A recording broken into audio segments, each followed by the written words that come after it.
Hello everyone, Scott J. Way from Crucible Custom Props here, Northworks Lab and all the forums. This is something a little bit different than normal for me. This is a Master Replicas Rebel Blaster. Now this was sent to me with the wants of making the trigger move and also a little bit more accurate weathering.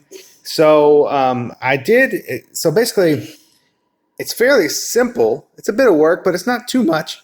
But it's fairly simple. Luckily, there's a really good how-to on the RPF of someone who has disassembled these before and also done the movable trigger. So I basically just followed that.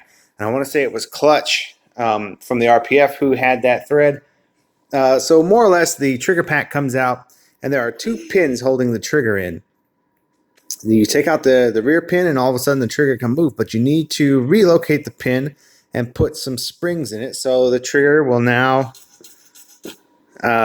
move and go back to where it's supposed to go. So pretty simple, straightforward. That's the only moving part on this. The safety doesn't move. There's no bolt or anything to move. But it is a pretty good idealized representation of the Rebel Blaster from the first movie, based on a Sterling as well. So, and then the other added thing was to do some weathering. So I tried to add most of the traditional wear spots. Weather up to single point a little bit, the scope rings.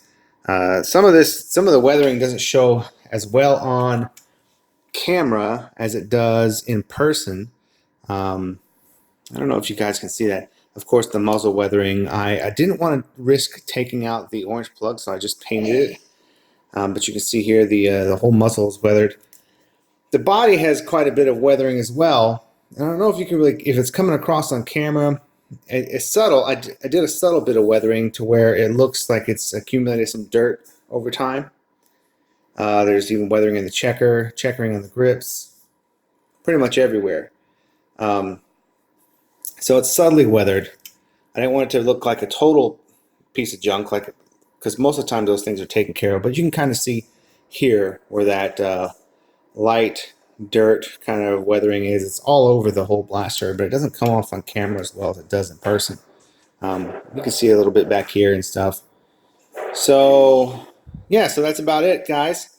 But it's a pretty cool prop. It's all metal except for the plastic bits that should be plastic. And now it's got a working trigger, and it looks a whole lot better than it was when it was super clean. So thanks for looking, guys. Appreciate it.